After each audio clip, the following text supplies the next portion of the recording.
In the winter of 1941, two dictators faced the same battlefield, but only one truly understood what it meant to survive it. What happened in the frozen fields outside Moscow would shape the rest of World War II.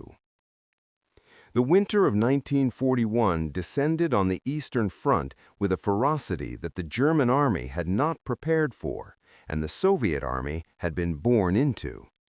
By December of that year, the temperature along the front lines, stretching from the Baltic to the Black Sea, had dropped to levels that froze engine oil in tank crankshafts, snapped rifle bolts when soldiers attempted to work them, and killed men who fell asleep in exposed positions before dawn came to wake them.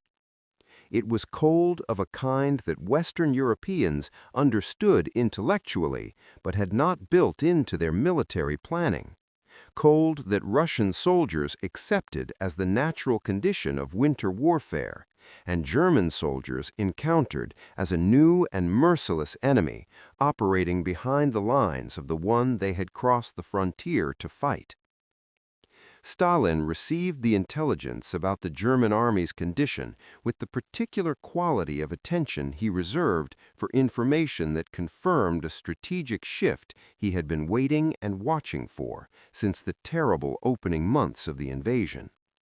He had survived the paralysis of June, survived the catastrophic losses of the summer encirclements, survived the October crisis when German forces had come close enough to Moscow that the government had begun evacuating, and the city itself had teetered on the edge of panic. He had stayed in Moscow when staying required a quality of nerve that very few political leaders in any era have demonstrated under comparable pressure. And from the moment he had reconstituted himself as a functioning war leader in the autumn, he had been building toward the moment when the German advance would exhaust itself against Soviet resistance and the counteroffensive could begin. General Georgy Zhukov's December counteroffensive before Moscow had driven the German armies back from the capital's outskirts and demonstrated for the first time in the war that the Wehrmacht could be not merely stopped, but pushed backward. The significance of this demonstration went far beyond the immediate territorial gains, beyond the 30 or 60 or 100 kilometers by which the front line moved westward. The significance was psychological and strategic simultaneously. The proof that the German army was not invincible, that the tide could turn, that the Soviet Union had not been destroyed by the catastrophes of the summer and autumn, but had endured them and was still fighting and was now advancing. What Stalin learned in the weeks following the Moscow counteroffensive from his intelligence services, from the interrogation of German prisoners, from the observation of German tactical behavior along the entire front, was something that shaped his understanding of his opponent for the remainder of the war. Hitler had refused to retreat. The refusal was not simply a tactical decision or an operational preference. It was a command of absolute rigidity issued to the entire German army on the Eastern Front in the form of a Führer directive that forbade unauthorized withdrawal and classified retreat without explicit permission as a military crime. The directive was issued in December 1941 as the Soviet counteroffensive threatened operational collapse in several sectors. Hitler, obsessed with the history of the First World War, believed that retreat meant dissolution, that once the army began falling back, it would never stop, that controlled retirement would become a rout, and the rout would become destruction. He had Napoleon's retreat from Moscow in 1812 in his mind. He was determined that the German army would not follow that example. The generals who received the order were divided. Field Marshal Walther von Brauchitsch, the army commander-in-chief, had been physically broken by the campaign and was already being removed. Hitler dismissed him in December and assumed personal command himself. Field Marshal von Bock, commanding Army Group Center, attempted to manage the impossible tension between Hitler's order and military reality. He was relieved in January on grounds as political as they were medical. Those who remained discovered something Hitler had intuited correctly. The German army, forbidden to retreat, did not collapse. It suffered enormous casualties. Men froze in positions they could not abandon. Units were cut off and destroyed, but the line held. The Soviet counteroffensive, which had seemed capable of driving the Germans back to Poland, exhausted itself in January and February against these rigid defenses. Stalin processed this information with analytical intelligence that coexisted with paranoia and cruelty. He understood what the hold order meant.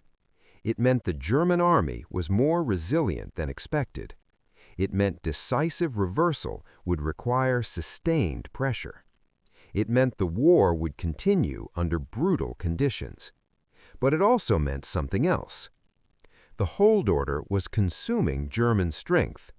Units ordered to hold exposed salients were being ground down. Withdrawals of only a few kilometers could have saved them. The rigidity that prevented collapse also prevented conservation of force. Zhukov understood this. He pressed the offensive, not expecting immediate breakthroughs, but knowing that sustained pressure would bleed the enemy. The Red Army winter offensives of 1941 and 1942 were enormously costly. The Red Army learned modern warfare through the most expensive method possible, frontal assault. Yet it maintained the initiative. For German soldiers, the hold order was both lifeline and death sentence.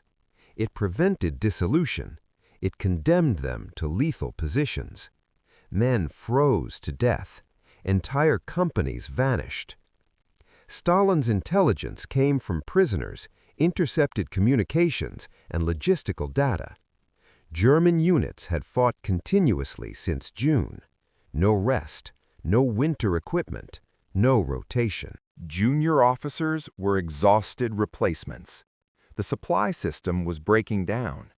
Single-track railways, incompatible gauges, and bottlenecks strangled logistics. The Luftwaffe struggled in winter conditions. Engines failed. Maintenance was dangerous. Air cover weakened. At this moment, Stalin began changing. He had entered the war rigid and paranoid. The purges, the failed defenses, the disastrous counterattacks. Now he was learning. He began listening to professionals. He trusted Zhukov. Their relationship was built on rare mutual respect. Zhukov argued. He challenged. He refused to lie. Stalin valued this and feared it. The winter debate centered on strategy. Concentrate forces or attack everywhere. Zhukov argued for concentration. Stalin chose breadth. The result was costly. Gains were real, but not decisive. Supply lines stretched, formations exhausted. Yet Stalin learned. Hitler's refusal to retreat was not brilliance, it was fixation. It worked temporarily, but at enormous cost. By spring 1942, Stalin understood. The German army was no longer what it had been in 1941. Smaller, more tired, depleted. Still dangerous. The summer offensive toward the Caucasus and Stalingrad would prove that, but it was no longer invincible. The old order remained. It became Hitler's template. Sometimes it prevented collapse. More often, it ensured destruction. Stalin learned to use this rigidity as a weapon. If Germans could not retreat, they could be trapped. Stalingrad, Kursk, the great encirclements, all flowed from this decision. The German army that seemed unstoppable in 1941 had been stopped before Moscow. It survived through rigidity, and that rigidity would one day break it. Stalin had learned his enemy, an opponent whose greatest strength and greatest weakness were the same, a man who would not bend and therefore, in time, would shatter.